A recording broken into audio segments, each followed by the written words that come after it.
S K super TMT, the long life TMT.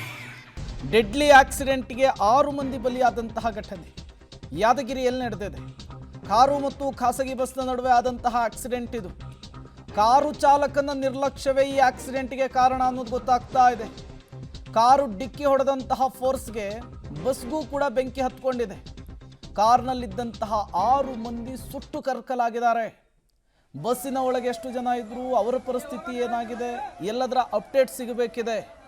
ಕ್ಷಣದಿಂದ ಕ್ಷಣಕ್ಕೆ ಗಾಯಾಳುಗಳ ಸಂಖ್ಯೆ ಕೂಡ ಜಾಸ್ತಿ ಆಗುವಂತಹ ಸಾಧ್ಯತೆ ಇರುವಂಥದ್ದು. ತತ್ಕ್ಷಣಕ್ಕೆ ಗಾಯಾಳುಗಳನ್ನು ಸ್ಥಳೀಯ ಆಸ್ಪತ್ರೆಗೆ ರವಾನಿಸಲಾಗಿದೆ. ಸ್ಥಳಕ್ಕೆ ಅಗ್ನಿಶಾಮಕ ದಳದ ಸಿಬ್ಬಂದಿಗಳು ಬಂದಿದ್ದಾರೆ. ಬೆಂಕಿ ನಂದಿಸುವಂತಹ ಕಾರ್ಯ ಮಾಡ್ತಾ ಇರುವಂತಹ ದೃಶ್ಯವನ್ನು ಕೂಡ ಗಮನಿಸ್ತಾ ಇದ್ದೀರಿ. ಹೇಳಿ ಕೇಳಿ ನಿರ್ಜನ ಪ್ರದೇಶದ ರೀತಿಯಲ್ಲಿ ಕಾಣಿಸ್ತಾ ಇದೆ. ಸ್ಲೀಪರ್ ಕೋಚ್ಗೆ ಕಾರು ಡಿಕ್ಕಿ ಹೊಡೆದಂತಹ ಪರಿಣಾಮ 6 ಮಂದಿ ಬಲಿಯಾಗಿದ್ದಾರೆ.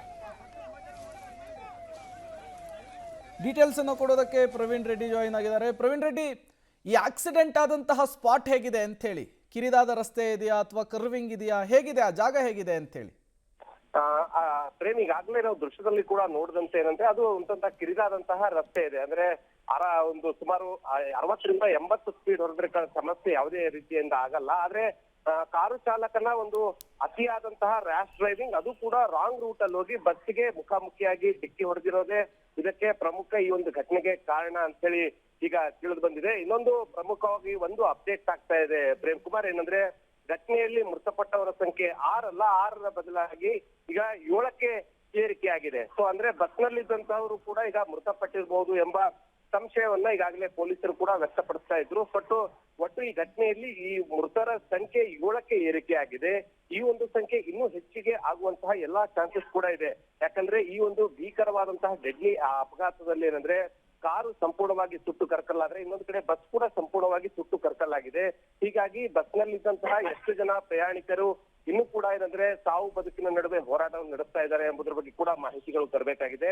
ಅದೇ ರೀತಿಯಾಗಿ ಆ ಒಂದು ಘಟನೆಯಲ್ಲಿ ಬಸ್ನಲ್ಲಿದ್ದಂತಹ ಕೆಲ ಪ್ರಯಾಣಿಕರು ಗಾಯಾಳುಗಳಾಗಿದ್ದು ಅವರನ್ನ ಅಲ್ಲೇ ಪಕ್ಕದಲ್ಲಿರುವಂತಹ ಸ್ಥಳೀಯ ಆಸ್ಪತ್ರೆಗಳಿಗೆ ಈಗಾಗಲೇ ಚಿಕಿತ್ಸೆಗೆ ಕಳುಹಿಸುವಂತಹ ಕೆಲಸವನ್ನು ಕೂಡ ಈಗ ಪೊಲೀಸರು ಮಾಡಿದ್ದಾರೆ. ಇನ್ನು ಕೆಲವರು ಏನಂದ್ರೆ ಪಕ್ಕದ ಯಾದಗಿರಿ ಮತ್ತು ಕಲಬುರಗಿ ಕೂಡ ಸಾಗಿಸುವಂತಹ ಕೆಲಸಕ್ಕೂ ಕೂಡ ಈಗ ಪೊಲೀಸರು ಮತ್ತು ಅಲ್ಲಿರುವಂತಹ ಸ್ಥಳೀಯ ಹೆಚ್ಚಿನ ಚಿಕಿತ್ಸೆ ಬೇಕಿದ್ದೇ ಆದ್ರೆ ದೊಡ್ಡ ಆಸ್ಪತ್ರೆಗೆ ಕಳುಹಿಸುವಂತಹ ಕೆಲಸಕ್ಕೂ ಕೂಡ ಮುಂದಾಗಿದ್ದಾರೆ.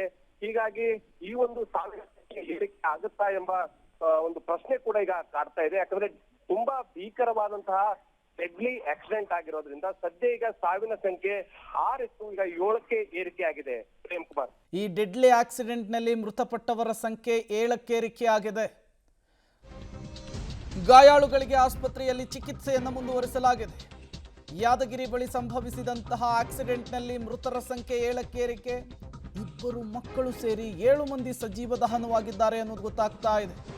ಕಿರಿದಾದ ರಸ್ತೆಯಲ್ಲಿ ವೇಗವಾಗಿ ಸಾಗ್ತಾ ಇದ್ದಂತಹ ಕಾರು, ಬಸ್ನಲ್ಲಿದ್ದಂತಹ ಪ್ರಯಾಣಿಕರೆಲ್ಲ ಸೇಫ್ ಅನ್ನುವಂತಹ ಅಪ್ಡೇಟ್ ಸಿಗ್ತಾ ಇದೆ. ಹಾಗಾದ್ರೆ ಕಾರ್ನಲ್ಲಿ 7 ಜನ ಪ್ರಯಾಣಿಸ್ತಾ ಇದ್ರು ಅನ್ನೋದು ಗೊತ್ತಾಗ್ತಾ ಇದೆ. ಇದರಲ್ಲಿ 2 ಮಕ್ಕಳು ಇದ್ರು ಅನ್ನೋದು ಗೊತ್ತಾಗ್ತಾ ಇದೆ. ಕಾರು 5 ಸೀಟರ್ ಗಾಡಿಯ ರೀತಿಯಲ್ಲಿ ಕಾಣಿಸ್ತಾ ಇರುವಂಥದ್ದು. ಮತ್ತೊಂದು ಕಡೆ ಸ್ಲೀಪರ್ ಕೋಚ್ ಬಸ್ಸು, ಅದನ್ನು ಕೂಡ ನೀವು ಗಮನಿಸ್ತಾ ಇದ್ದೀರಿ. ಸ್ಲೀಪರ್ ಕೋಚ್ ಬಸ್ನಲ್ಲಿ ಹೈಲಿ ಫ್ಲೇಮಬಲ್ ವಸ್ತುಗಳಿರ್ತವೆ, ಕುಷನ್ ಆಗಿರಬಹುದು, ಕರ್ಟನ್ಗಳಾಗಿರಬಹುದು.